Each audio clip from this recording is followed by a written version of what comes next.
Hello Dangerlings, my name is Colin, I play Bubba Von Hoops, and sometimes I play the character of Rory Bavori in the Danger Club podcast. So listen, I just wanted to hop on and say thank you so much for listening. If you enjoyed this episode, then go and tell someone, go and tell a friend, go and tell someone that hasn't listened to us yet. You know, yeah, we're wrapping up soon, but you know, we might be back in the future. Who knows what's going to happen in this wonder world?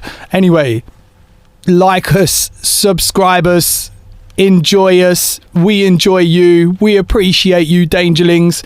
Have a lovely day and love ya. Previously on the Danger Club podcast. Coming to you live from the riots. Slam, crash, bang, wallop. What a video. Someone can explode those rocks, get them out the way. We've got to get after that seeker. That's very important. As a general rule of thumb, you want to go for the one that doesn't sound like something you'd buy in for a children's birthday party. Noted. Just keep going, Murray. But you're a gopher, guy. He's not a gopher. How dare you? You're big, but I've fought bigger. He accidentally picks up both zombies, throws them both at Beelzboob, and they both miss. Bill Murray. The adventure continues now.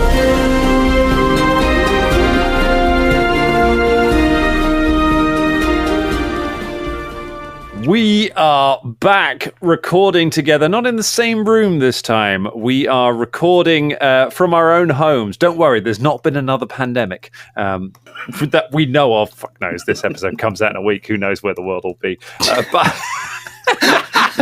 a cheery intro for you. A little bit of sunshine in your lives to match the sunshine streaming through the windows behind us because we've all decided to be backlit on our cameras for this one. Hello, everyone, and welcome to the Danger Club podcast. Oh my gosh. Remote records! So many changes, so many things. I'll tell you why we're doing a remote record in a minute, Dangerlings. I wanted to address one little bit before we dive into it. This is the first record we've made since this officially has come out. If you're on the Discord, you'll already know this, but Scott has announced that he has left the podcast. He's got a lot going on, so we won't unfortunately have Caragor with us for the remainder of the adventure. And I just wanted to have a moment at the start of the show to say a huge thank you to Scott for everything that he has done on the show. Yeah, the time you. that we have been doing it, where it would not have gotten to this far without his help.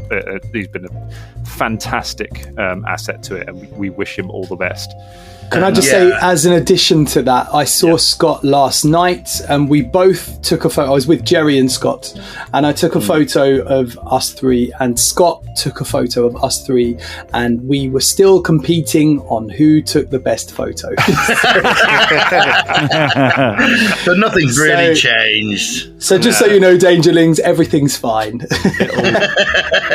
It'll never end.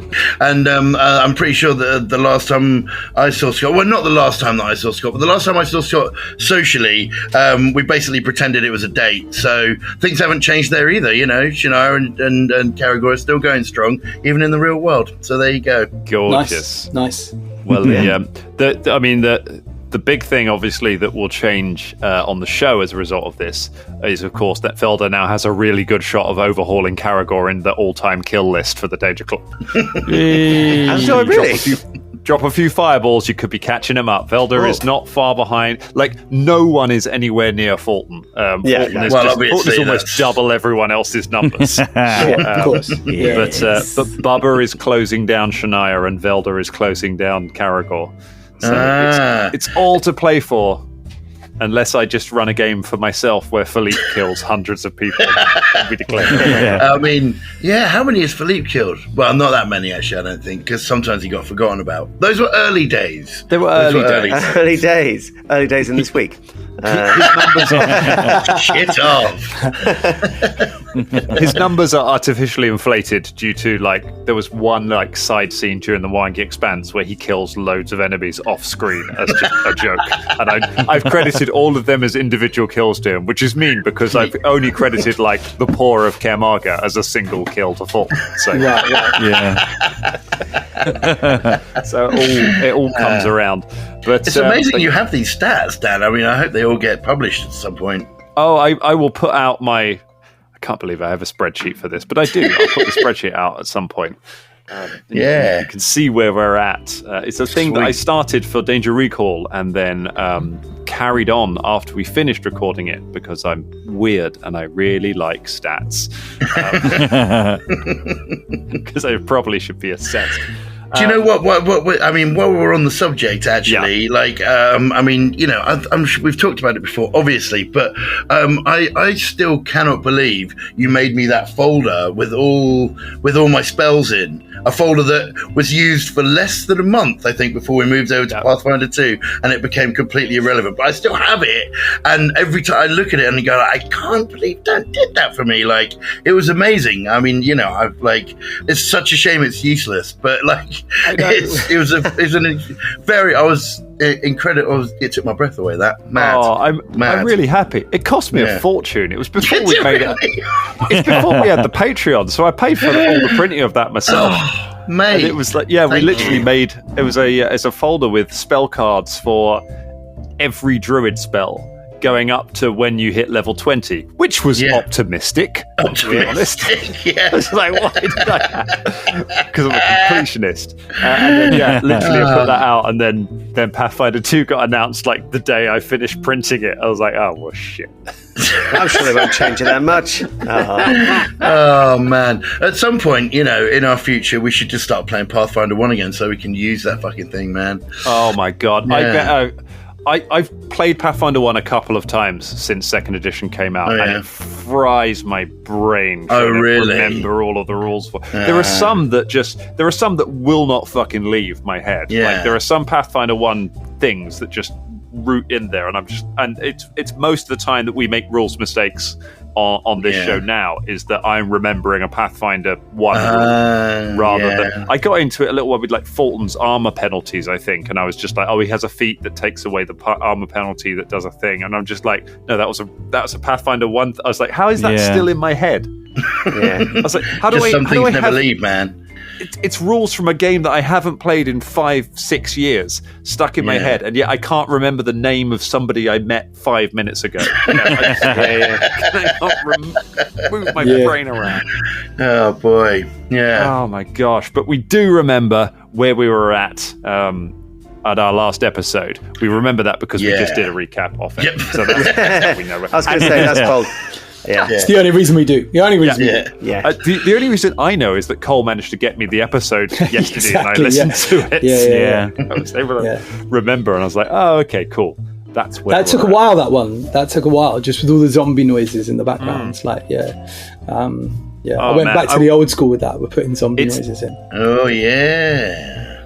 I gotta say, I gotta give you some flowers for the editing work on this episode 300 run, Cole. Like, I can tell you're really enjoying it. Like, there's so many extra little effects and little bits in it. The episodes just sound great. Grazie. What flowers? What flowers are you going to get him? I'm going to get you. Are they going to be garage flowers? Garage. The only flowers appropriate. Garage flowers. Now that was kind of a deep cut there, because garage flowers, you can buy flowers from a garage, but yes, there is a garage song called Flowers. Yeah, by Sweet Female Attitude. It works in so many ways. It was a wonderful joke. That was like a deep stand-up joke. That was that only a few people would get. That's what this podcast is about. Niche gags. I was just going to say edible flowers. Surely edible flowers and an edible D20. Flowers, yeah. To Florissant in UK Garage. That's our work here. That's our work, yeah. That's our the other bit of housekeeping before we dive into this. The riots came to fucking nothing. If you've been following the saga of the riots of our last few episode 300 where we were doing that record, and there was news that there was going to be a white supremacist riot in Walthamstow round the corner from where we were recording, and we literally like 5 minutes wrapped up. Oh my god, right around the corner, and we wrapped and got home. Didn't like 3 white supremacists turn up? Yeah, no. And there was like thousands and thousands of like anti. I wish that had happened. That was actually in Brighton, apparently. Oh yeah, a massive rally in Brighton, and like three Nazis showed up, and that was bad news for them. But no one showed up from the far right. It turned into a very peaceful sort of lots of free Palestine. Lots of people hanging out, right? Lots of people hanging out. Yeah, just basically really, really good natured, really nice environment. So LGBTQ plus flags everywhere, Palestine flags everywhere. It's just really nice. It was lovely. Yeah. Not that any of us saw that because we ran away like we ran away because we thought the Nazis were coming. I tell you what, I cut it from the episode, but there's a genuine point right at the end of the episode that James turns around and says, "I've just had the text. They're all coming. We need to go now." And so we all wrapped up the episode and left. And there's genuine fear in our voices. Because there was lots of talk about it, and then as we were leaving, like people were marching up towards there. It was clearly something was going down just up the road. It was like, I think we need to get it felt like quite a heavy atmosphere as I walked. I mean, as I walked up the road, like all the people that were there were, being positive to each other. All right, brother, how's it going? They'd locked up, but they were ready for action. If something was going to kick off, they were ready for action. And it felt like it kick off at any moment. And at that moment, I was like, well, I'm glad it's all the nice people here. I don't want to be here, though. You know what I mean? I'd like to get back to my family at this point. Do you know what I mean? It just, that was how I was feeling in that moment. Genuine, and then, nothing, obviously. And then Ross, our peregrine, knocked the LGBT flag on the wall down a little pit, and we heard it clanging in the darkness, and we're like, shit, Nazi Balrog's coming. All of it took. Nazis in the dark. Where they belong. Well, let's jump back into the dark to a group of people who are better than Nazis, but worse than regular people. And that's a pretty broad spectrum, and Sickwolf fall within that somewhere. As Sickwolf are on the trail of the Seeker, the lieutenant of the Whispering Tyrant, who is trying to build a bridge to the Still Place to unleash a zombie army unlike any that has ever been seen before on Caermarga, which will destroy the Shining Crusade and destroy the city and turn the tide of the war. And only Sickwolf can stop it, helped with Beelzeboob, who is back and weirder than ever with his son Ben. I forgot about that. Thank you to Simonstrous for doing a lovely little bit of art on the Discord. I turned around a little bit of art, and I feel I've because we're recording from home, I was able to throw up a quick little battle map on Foundry for me to keep track of things, and made little tokens for everybody. And everyone's got their character art on their token, except obviously for Rory, who doesn't have art, who's just like a little mystery face. He's like, there is some art somewhere. There is some art somewhere of Rory. I think get some Rory art. Simontress did a picture back in the day. So I'll find it. I'll dig it out. I'll send it over. Dig it out. If we can find some Rory art, I will be very, very happy because he deserves it. He's been around. He's one of our longest running characters. So you were thwarted in your efforts to stop the Seeker the first time round. You found him and his retinue of zombies, all of which had different powers, like the Planeteers. The Seeker brought down the ceiling, and then phased through the rubble because he's incorporeal, and disappeared out of sight, leaving you to fight his guards. They all rushed at you. Kevan sent Murray the groundhog to try and dig down the landslide, or cave in to try and dig through. So he's been working away at that, and then the rest of you launched into a fight with these zombies. You've taken a few licks, you've taken a few hits here and there. The tide of the battle really changed when the Hulk zombie tried to throw one of the other zombies at Beelzeboob and fumbled. Yeah. And the card said that he threw two zombies at Beelzeboob. So two zombies landed next to Beelzeboob, both of which missed, and landed on the floor, and then they're now gradually pulling themselves back to their feet.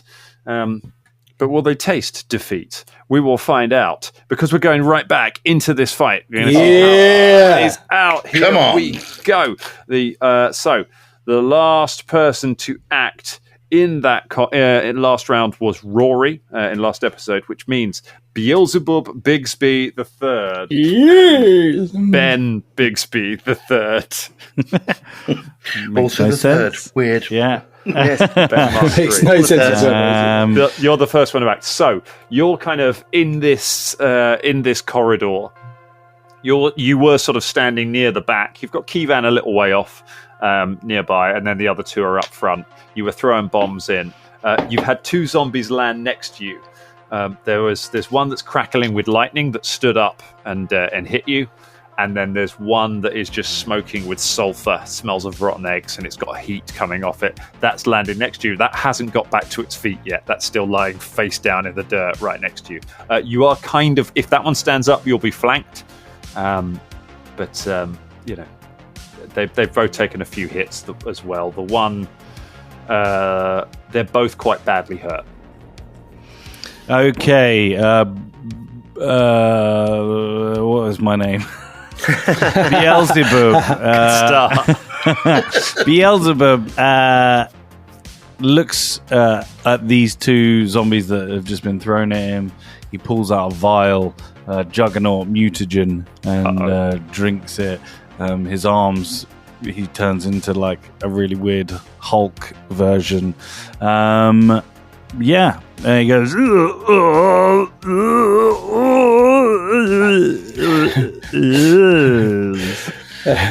That's a really good impression of Vinnie Jones dialogue from that movie. I'm the juggernaut, bitch. And then he goes to hit one of them. Incredible. Well, the one on the floor. Go for the one on the floor. Makes sense. He's off guard. That is a 34. A 34. That's going to be a critical hit. Yay! There you go. Yes. Yeah. It doesn't even get. Doesn't increase your. Does it? The bonus your. So ignore me. We are. Yeah. Shut up. That's a way ahead of you, mate. Way ahead of you. Wait, hold on. Oh my gosh. This is exciting. Now we can't ignore you, okay? 10 points of fisty damage. 10 points of fist, even with the doubling. Yeah. Wow. It's 1d4 with my fists. Okay. Yeah. So, hitting them high numbers. When you take the help mutagen, does it not make you super strong or something? No. It just see. Benefit, you gain an item bonus for fortitude saves and listed number of temporary hit points. Yep. When you reach the maximum, blah, blah, blah, blah. The bonus is +2. Yeah, you don't get any bonus to your thing. Wow. So it's all defensive. Wow. I know, but it's like enlarged person was the same as that. I seem to remember. Yeah. Like you become really big, but no stronger or anything like that. just really big now. Yeah, it's just like, big. Oh, good. Some more hit points. Can I not just fall on people and squash them? No. You're basically just the big paper mache man. Yeah. Like this. Oh, good. You can just reach the top shelf. Yeah, Not a massive fan of Alchemist at the moment, but we'll see. The remastered Alchemist is supposed to be pretty good. The standard one was meant to be terrible. Yeah. I think remastered is better, but it's not an easy class. I can't believe that they put it in the original core rulebook as a starting class because it's so complicated. It's up there with Summoner, I think, is the two most complicated classes. That was my first action, yeah? Cool. Yeah. And then I'll just hit him a couple more times, I guess. Isn't drinking the mutagen in one action? Yeah. So one more attack.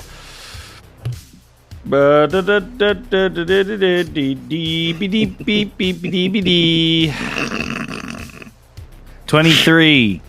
23. Yes. Okay, that's a hit. It's not a crit though. 5 points of damage.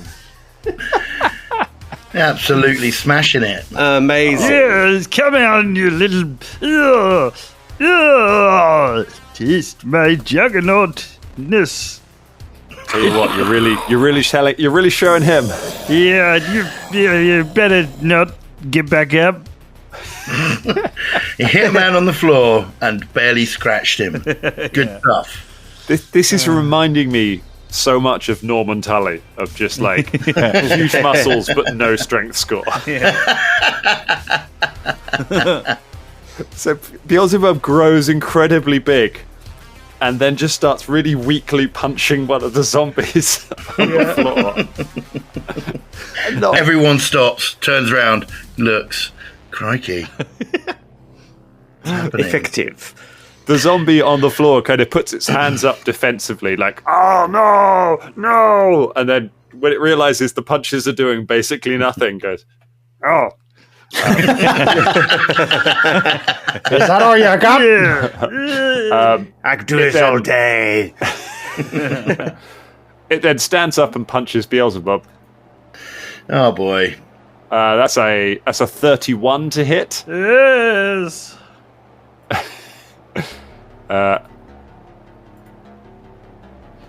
Hits you for 16 points of damage. That's not on a crit. That's just a regular hit. Well, luckily I gained 10 hit. Oh yes, you've got some DR, haven't you? That's something. And then minus 16. Did you say 16 for the first one? Go on then. Next one. Then he's going to hit you a sec. Then he's going to hit you a second time. Come on. Oh, wait a second. Oh, you catch fire as well.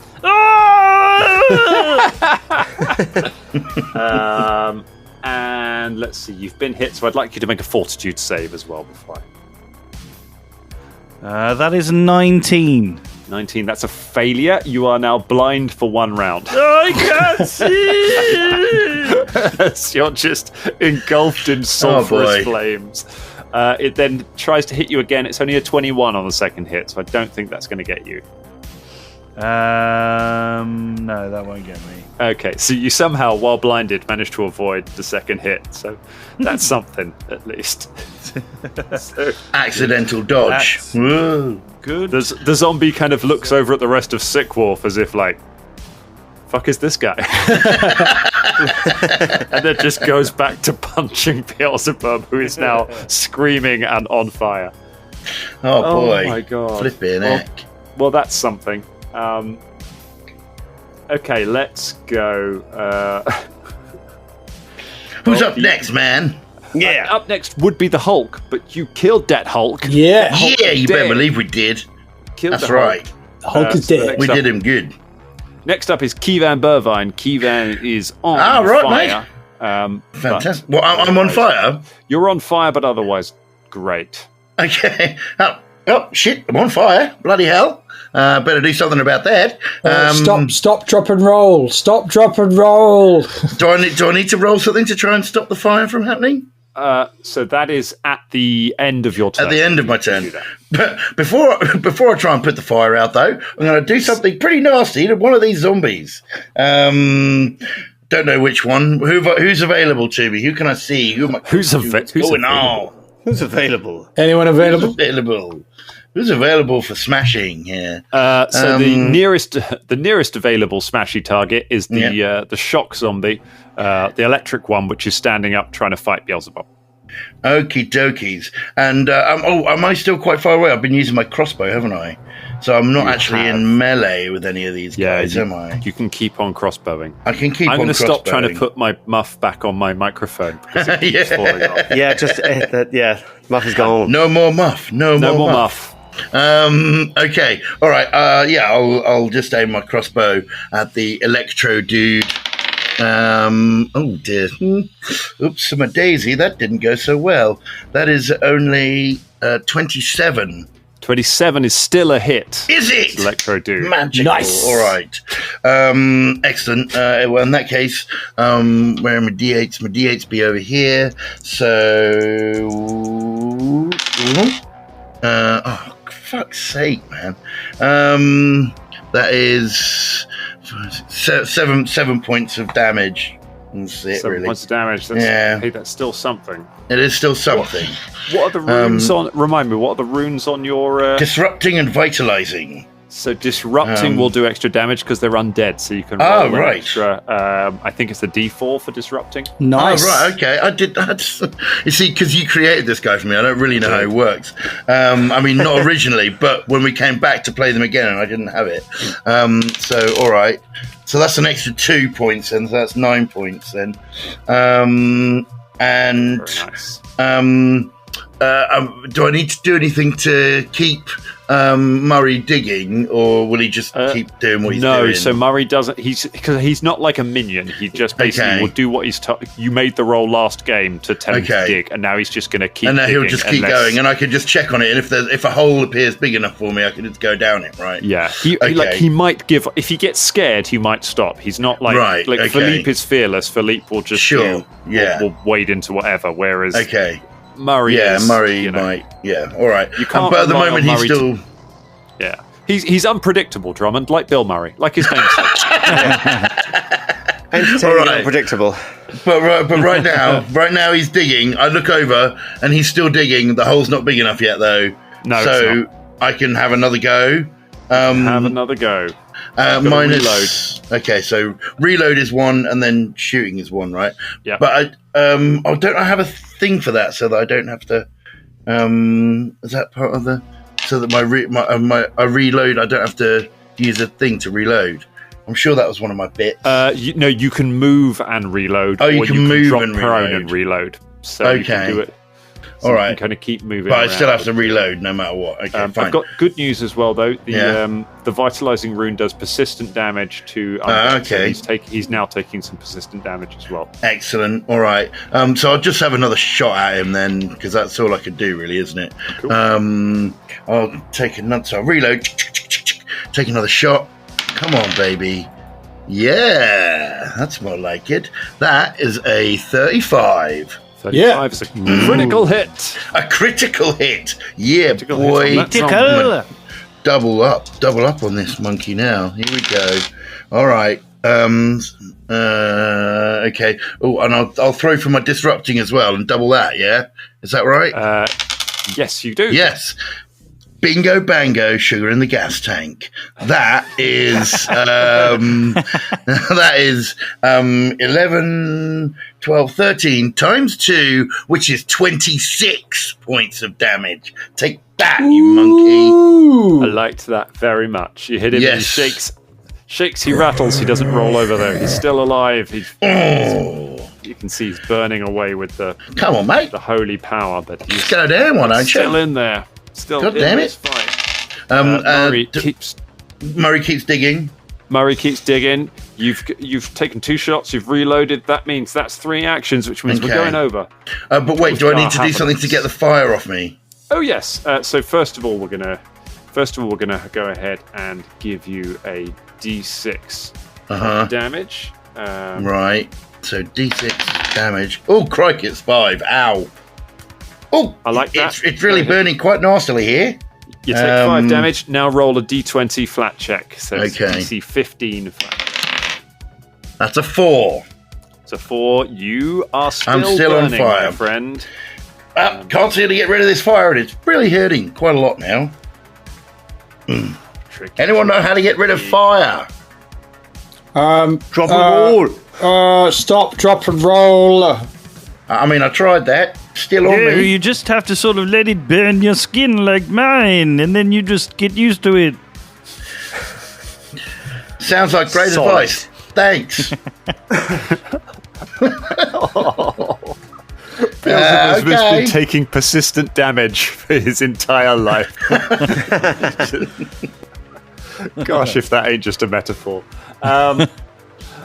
Well, that's the end of your go, which means we're going over to Uthgar Havanax. Uthgar, moments ago, you were embroiled in combat with about 3 different enemies, and then one of them threw 2 of those enemies away from you, and then died. So now you've got no one around you. Magic. So there's a fire one and an electricity one, isn't there? There is, yes. Yes. Okay. So looking a bit bemused as to his sudden state of freedom, Uthgar sort of looks around and he drinks a potion. Was that 1 action? No, 2 actions to drink a potion, isn't it? It's 1 action to draw it, 1 action to drink it. No, screw that. He just immediately charges into combat, all the while remembering that he actually has. He's a hero of some level, so he activates the flames on his sword, which should have been flaming already, and with his flaming sword plunges into combat against the electricity one, please. Electricity one, very nice, and I'll let you flank him because you've got the option to run in behind him, so you've got a flank on him, so his AC is going to be lower. I'll soften him up for you, mate. Go ahead, get in there. Oh, you're still on fire. Right. So he charges into combat. I'm using this new dice roller, which it takes all the excitement out of rolling dice. It's quite extraordinary. Oh, and it's roll a 4. Great. So that is pathetic. That'll be a 23. A 23. Even that is a hit. Oh, wow. Because of all of your bonuses and the fact that it's got its back to you. Okay, so it's a 1d12. But I've got some pluses to it as well. Because you got your fire. I've got my fire, and also, so it's, for fuck's sake, this dice roll is terrible. That is 9 points of damage, plus, what's the fire? Plus 2 points of fire damage. Oh my god. So it does 11 points of damage. 11. Well, I've got good news. It also does 5 bonus points because you're doing slashing damage. So it takes 16 points of damage total. That's good. Which is good. It doesn't kill it. It's activating the fire on the sword in action. No. It should have been. It is a flaming greatsword. It's the rune. It has flames flickering along it the whole time. Yeah. Great. In that case, you have 1 action left. I'll take another swing. Oh, here we go. Do it. Oh god, this dice roll is terrible. Apologies, everybody. Dice-apt, man. Dice apps. Oh, and it's a natural 1. Sweet. This is the worst dice roll I have ever used in my entire life. It takes the little dice goes wee and takes ages to land, and when it does, it brings disappointment and pain. Oh well. I'm trusting you now, Dan. It's a remote record, so you could actually make up whatever you wanted on that card. Yeah, you don't. Yeah, I don't. yeah, you're dead. Okay, it's a melee attack, so your fumble is too much stuff. You get the irony is that he's carrying so little stuff because I didn't get him up massively. But yeah, go on, carry on. He's got you get tangled in your own gear. You are encumbered until you spend 2 interact actions to free yourself. Okay, I'll take that. So his small bag of healing potions just gets tied around his big balls, and he's gonna have to because he's pretty much not wearing anything. Okay. That's incredible. Oh!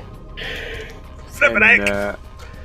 What's encumbered do? You're clumsy 1 and you take a 10-foot penalty to all of your speed. Okie dokie. That could be worse. That could be an awful lot worse. That's for comedy, not pain, isn't it? Yeah. That is for the sake of where we are, clumsy is going to affect. It's going to be basically a -1 to your AC, your reflex saves. That's kind of probably what all will come up in this fight, but could encumbered happen. 1. Amazing. Okay, you run up and your belt falls around your ankles, gets tied around your feet. Oh, just sort of his little healing potion bag just gets sort of caught between his loincloth. He's like, oh. I'm surprisingly lot, actually. No, you have to put it through there. No, put your arm out. No, you made it even worse. What are you doing? I can't actually understand how that happened. It's surprisingly often, It's kind of wrapped around and through your thong. Because it's all pendulous down there. It looks like it's in your skin. I feel like so much stuff that happens to us is sort of it's odd. It's unexplainable. It's actually kind of crazy. Why are those above that? In a strange repeat of how this episode began, the shock zombie covers its face as if it's about to be killed by Uthgar, and then realizes the killing blow hasn't come because his belt's fallen around his ankles. Looks kind of over Beelzebub, who's on fire at the other zombie. They both shrug, and then he turns around and just starts punching Uthgar. Uthgar, that's first one is a 36 to hit. That is a hit. And my armor class is now 26, so I believe that might be a crit. That is a critical hit. So there we go. So we're going to roll We're going to roll crit damage. Jesus. Uthgar takes 38 points of damage. Oh my god! As a mix of bludgeoning and electricity. Wow. Jeez. The zombie then reels back for a second hit. And that's a natural 1. Yeah. Something then fumbles. It is a game of fumbles, this one. I tell you, the fight of fumbles. Fumble fight. Fumble fight. Go. Funny, New from MB Games. Funny bone. You drop one random item you're holding, determined by the GM. Its arms fall off. Yeah, nice. Both of you are now like awkwardly looking at each other. Just like, what are we? Clash of Titans. Oh my god, that's its go. Drummond then takes 1d6 persistent damage from you. So give us a d6 roll. D6 roll. Okay, here we go. I'm going to go for the one with the duck in. Bring me stuff, duck. A 2. It's a 2. That's what you got from that. 2 points of damage. Okay, Thanks, it just duck. starts burning with holy light. Then we go to Rory Bavori. All right, so I'm going to go and slash the one that's fighting Uthgar. Or have I got one in front of me? Just remind me. No, you've got no. You were sort of same. You were fighting next to Uthgar, and then the fight very quickly moved over to Beelzeboob. So Yeah, you're right, now right. just sort of standing there with everyone's gone. Like the nearest person to you at the moment is Murray, who is just scrabbling away at some dirt. Yeah, right. I just I'll slash the one that's fighting Uthgar with my flaming disrupting dueling sword. See, this is why you use the app and not the character sheet, because you forget what you actually created with your character. Yeah. It's pretty cool, this sword. So let's have a little roll. And it's a 29. It's 29. That is a hit, not a crit. Hit, not a crit. All right, so the damage is going to be 13 points of damage. And also 1d6 fire, which is 2d6. 2 points, sorry. So, 13 plus 2. So, Oh, no, hang on. It's 13 altogether. My mistake. okay. Rory, you look at this absolute chaos that's just happening over there with Beelzeboob on fire, Uthgar with his belt around his ankles, and 2 zombies in a panic, and you just walk over and immediately kill one of them.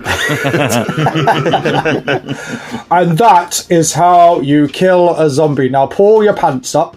And did it take me one action to move over there? It took you one action, Yeah, I thought so.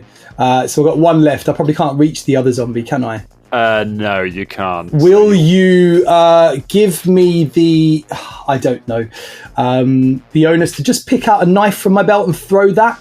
Can I do that? Yeah, I'll let you do that, yeah. All right, there we go. So one action. Here we go. And it's a -5. So it is a 21. 21 is going to be a hit. Nice. And the damage is 10. Bloody hell. I know. It's pretty decent, right? It's still alive, but almost it now has a knife in its head. It's just like, "Ah!" Is this one with or without arms? This is the one. This is the one with arms. The armless one, I'm afraid, didn't get to experience life without arms for very long. I slashed that in half. Yeah. Right. Oh, I haven't thrown a knife in a while, so unfortunately it didn't kill it. But you know, every little helps. I just in my head, that's not like run it. Like Rory's just kind of sauntered over it, just cleaved one in half, and just put a knife in the other one's head. One the other two. And then done a like sort of Tesco quote, like every little help. Really mansplained to everyone else. Oh my god! Right, Beelzeboob, you're on fire and blind. Maybe I could use one of these zombies as experiments. Yes. I ripped the jaw off of the last one that's there. Okay, give me an attack roll. Okay. With your massive weedy arms. Yeah. 32. 32. Okay, now roll me a d20 because you're blind. Okay. How do I just roll? Oh, that's right.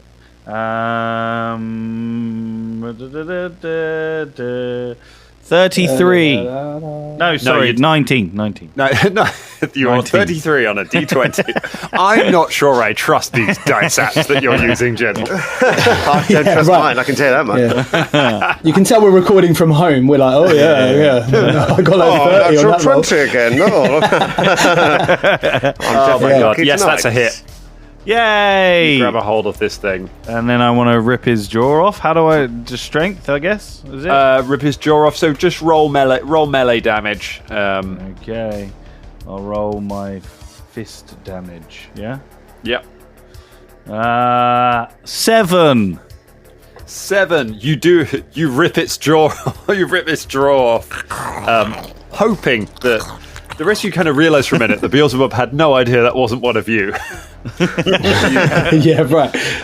You reach over, you put your hands in its head, and you just rip the jaw off the skeleton. It kind of the zombie. It staggers around, knife in its head, belching out sulfur, and then just crumples to the floor. You hold up a severed jaw. Is it still alive? I can't tell. No. Is it? No, I hold on. I'll just bring my fiery arm over and have a little look. That looks dead. Okay. Oh, damn.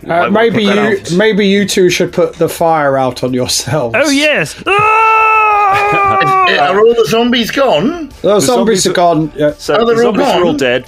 Beelzeboob takes 6 points of fire damage. And then because you're not in combat, you're able to you can just bundle Kivan and Beelzeboob to the floor and just roll them on the floor to put the fire out. There we go. Roll around. That's it. Oh, I see. That's what... Sure. That's what you meant by stop, sure drop, and roll. Self. Yes, that's exactly what I meant. Sorry, I thought you meant like roll a dice or something. I didn't realise I had to roll myself. Now I understand. Okay, good. Right. Let me just get my knife out of this zombie's head. Oh, it's got an eye that's come out with it. Oh, look at that. Be careful, don't want to get too much of that on yourself. You might turn into a zombie. Is that how that works? I can't remember. I don't know, actually. How'd you turn into a zombie? Let's find out. I think ask Jeeves. I remember that guy. Hey, Murray, how's it going over there? Murray has managed to dig sort of about halfway through the. He's got like a little tunnel, about halfway through.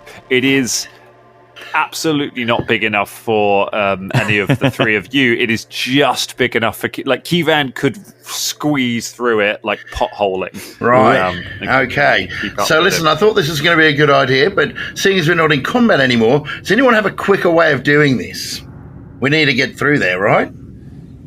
Yes. Yeah, we do. Yes. Anyone got like an explosion spell or something like that? No, not really. Oh, not really. No, I'm just going to pull up my belt. What about you, Mr. Mutagen?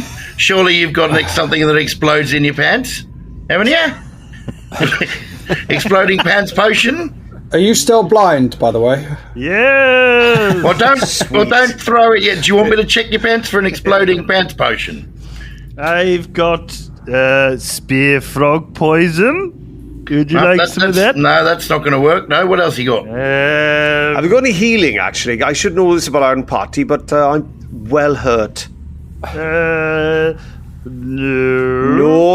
healing. No, all right. I'll drink one of my potions then. No, wait. Nope, no healing for me. Oh, no, I do have an elixir of life if you would like.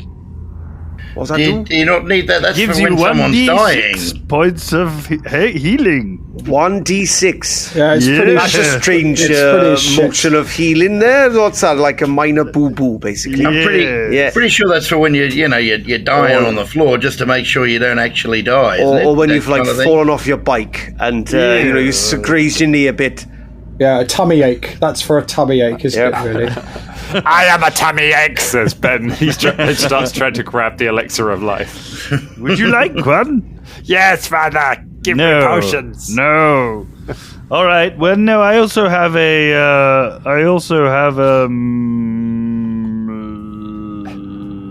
Your vision comes back. So you're able to... Beelzeboob's just holding potions out that he can't see.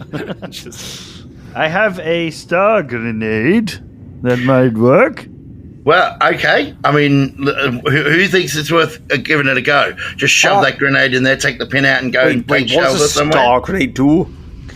Well, it uses gunpowder, and it's got a 4-pointed star on the outside, hence why it's called a star grenade, because all stars have 4 points. It's yes. All right, it's like a firework. They call the vortex of chaos, but it basically just goes.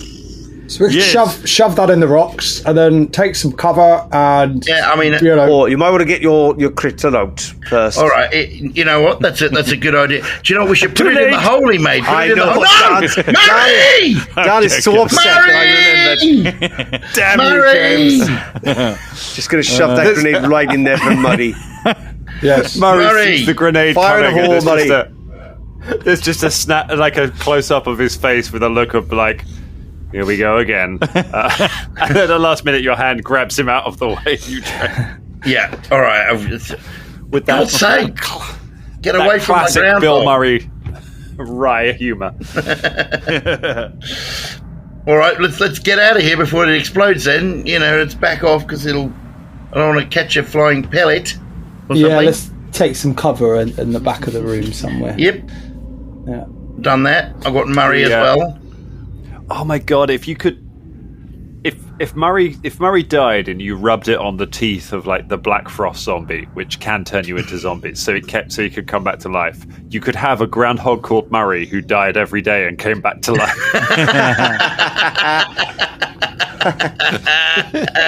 Nice. That's a good idea. Fantastic. You shove the grenade in and you all run round the corner. Beelzebub, you pull... How does it work? It's like... it's. Tell me how you set the grenade. It's a flavour thing. Tell me how you set the grenade off. You have to, like a boppy, you have to push each of the the 4 points of this, but you have to do it in a specific way, otherwise it doesn't work, and it blows up immediately. That's good. Do it better. Yeah. If you don't do it right, it blows up immediately without giving you a timer. Bop it, twist it. Yeah. Is it got Fulton's voice? Yeah, it goes. But top star, left star, right star, down star. Try again. So we just got the three of you are just like peering around the corner while Beelzebub plays Bop It on a grenade. On a grenade, the Bop It grenade. I feel like I want Beelzebub to roll something to see how well he bops it on this grenade. Do it. Is this the end for Beelzebub? Quite possibly. His own bit of flavour. Yeah. Just destroys himself. I mean, let's go athletics or acrobatics. Athletics to see how athletically you bop it. All right, let's do this.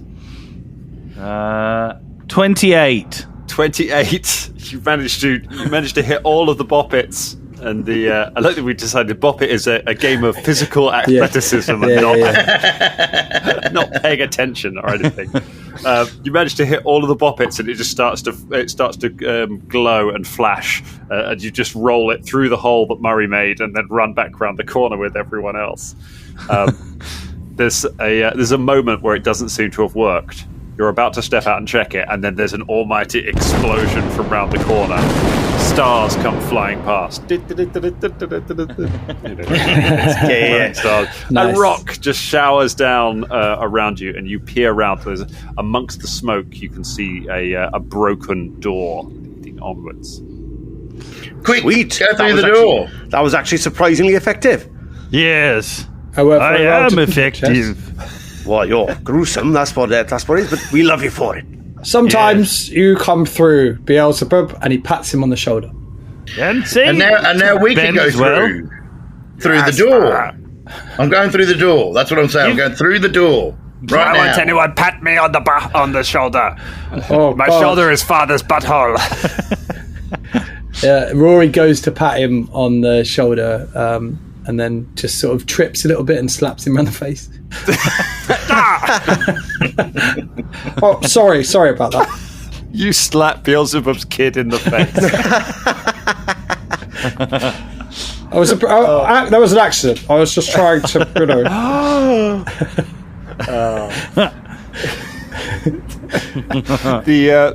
all right, you make your way forwards, and you head to. I like that. That's the kind of. This is Beelzebub's version of Pokemon. Is Beelzebub used Bop at start? It's surprisingly effective. Not super effective. Yeah. Can't believe it worked. You run up and you push the door open. All right, which of you is opening? Who's opening the door? Yeah, I'll go first. Okay. Kivan, you burst in through the door. You open it up and you see you are in what looks like an old alchemy lab. There are shattered tanks that look like they once contained like fluid and stuff, but they're long since broken, and the fluid's kind of spilled out. There's chemical stains on the floor. There are all sorts of potions and bottles all lined up. There is a bubbling, an amulet, that kind of thing with loads of pipes on against one of the wall with just lots of potions and things running through it, and a burning cauldron under it, little fire under it that's running this. It looks like some kind of complex alchemy still that's been set up against this wall, and a number of different reagents laid out around it. There is also, most noticeably, at the other side of the room, there is a section of the wall has been kind of knocked down. Looks like recently. You can see the rock lying around, and through there, a little way away from you, sort of 50 feet away from you down the corridor, you can see the Seeker. The Seeker is standing at the top of a big spiral staircase, and is reaching down.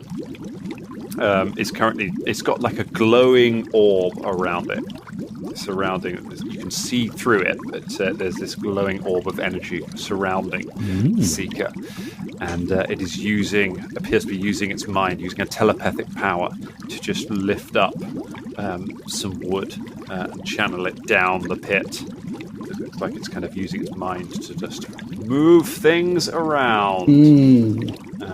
Looks pretty bad, and I think we're going to have a little fight, everybody. Let's give you a moment. We Let's give you a literally moment. All right. Have you got a dramatic moment? You got a dramatic thing you want to throw in? Hey, everyone. What do you think this is all about? Do you think this is going to be another fight, or can we have a chat with this? He looks like he's using his mind, and he's been brewing up some gin. Can anyone use their mind? I mean, that's the Seek. That's the guy we're after, right over there. He seems to be doing the exact thing we don't want him to do. I suggest we stop him from doing it somehow. What do you think, pals? Have you got another grenade? Yes, I've got one left. Maybe just roll it in the room, and then let's run. Let's see what happens. All right, I throw the grenade. All right, now we roll initiative. Yeah, right. Okay. So we just sneak it by there. So we got something trying to do, like throw a grenade. How long am I blinded for? You're not blind anymore. It was only one round. Yay. I can't really let you roll stealth because you blew up the door to walk in. Yeah. Are we still using perception? Yeah, I think perception is probably your most likely one. I can't think of a. Okay. Yeah, I don't think in that stealth's case, going to work. 36. Nice. 28 for its goal. Okay. 26 for Fulton. Fulton? For Beelzeboob.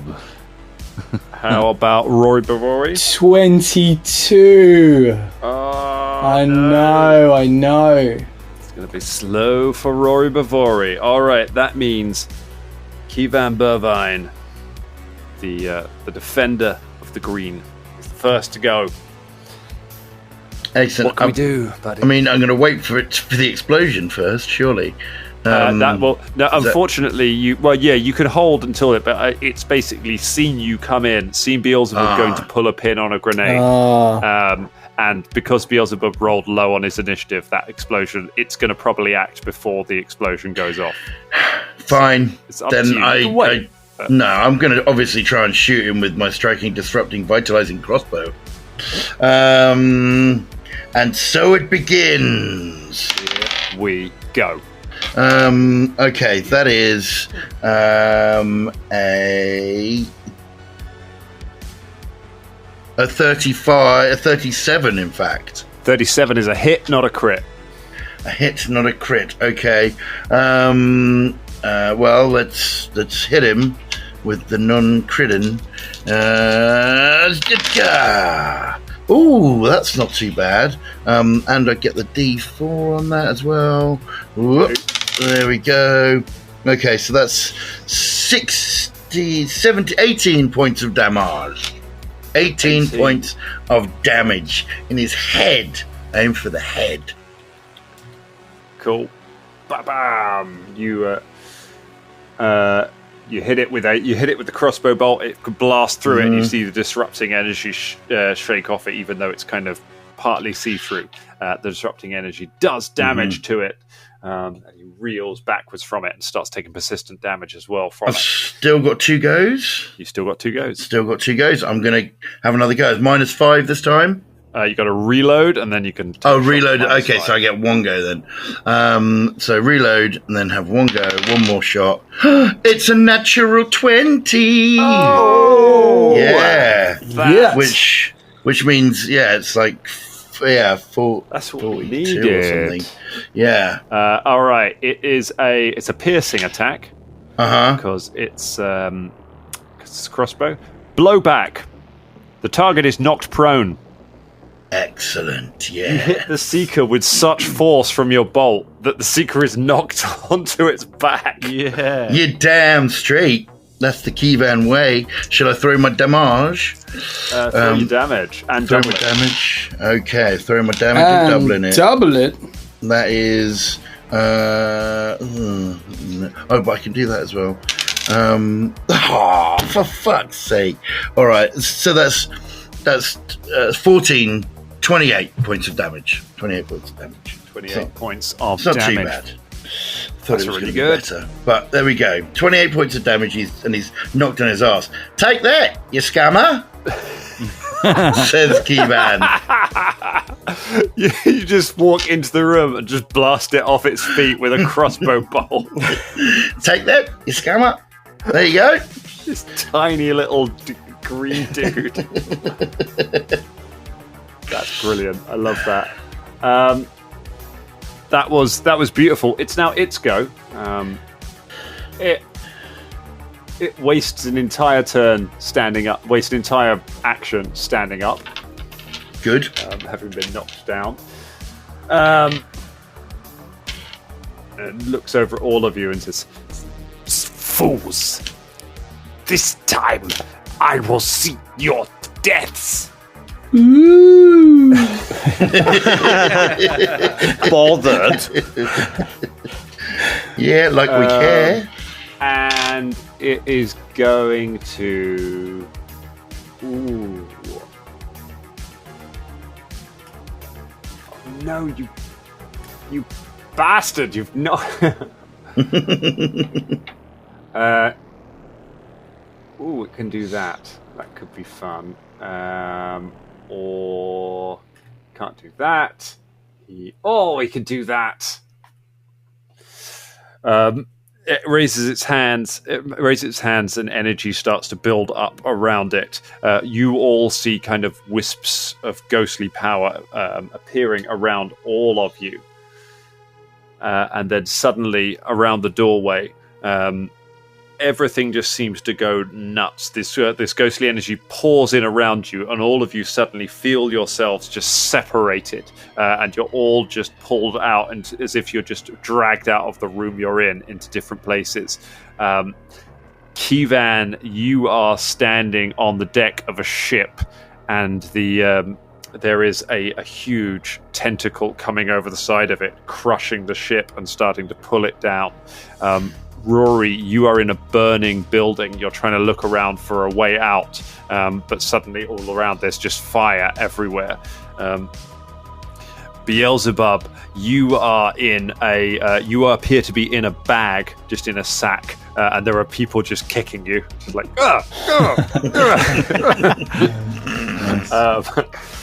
Uthgar, you are standing on a mountaintop, and there is driving rain around you, and bolts of lightning just hitting the ground all around you. As you look around, none of you can see each other. I want all of you to make will saves. Oh, fire! Fire! The fair's on fire! Oh, come on. This dice roll is fucking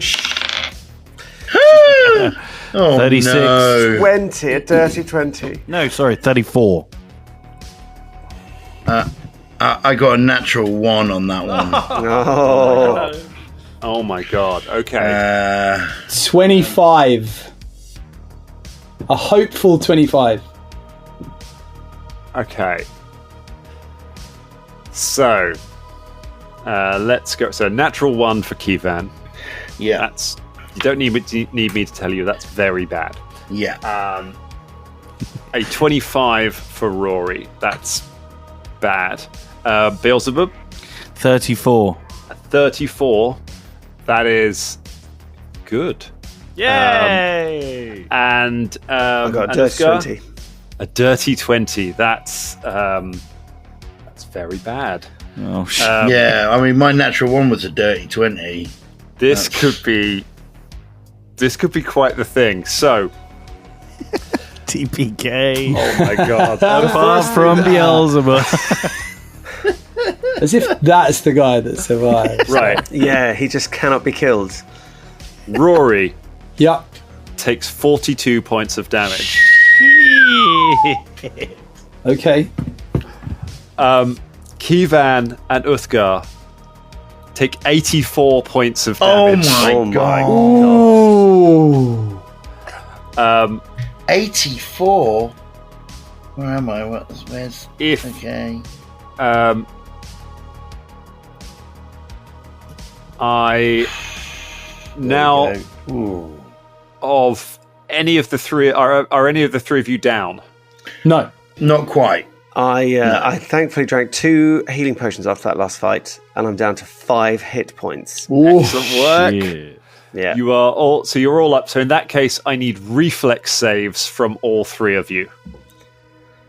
And then we'll come back to the other one. Oh, jeez. Oh my not god, much that's better. not good as well, no. This dice roll's killing me, man. Like, it's just rubbish. That's... We're the real heroes of this. The real heroes. DC's That is 26. It's not as bad. I got 27. Okay, 26, 27. Rory? 38. 38. Nice. Yeah, good. So Rory, you kind of looking around. That makes sense because you did a crit fail, I guess. Looking around you for a moment, you suddenly see a door through the flames, and you run and just burst through the fire. You take damage, but you find yourself back in the room. Kivan and Uthgar, you are both. You believe that you are trapped in this. You believe that you are trapped in this world. You're trying to find your way out of it.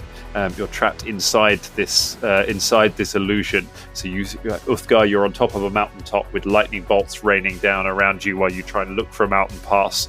And Kivan, you are on the deck of this ship as it's being dragged into oblivion. Then amidst all of it, Beelzebub, you just come bursting out of the sack that you were in. Yeah. Ben clawing up. You take only 21 points of damage. And you are back in the room. The Seeker turns its full attention to you. It looks like we're going to one more episode on this episode 300 special because 2 of our heroes are trapped in another dimension and 2 of them are there trying to weigh it down. Can Beelzebub and Rory bring it together? We'll find out next week. That's where we leave it for tonight. I take a brain to another dimension. I take a brain to another dimension. Pay close attention.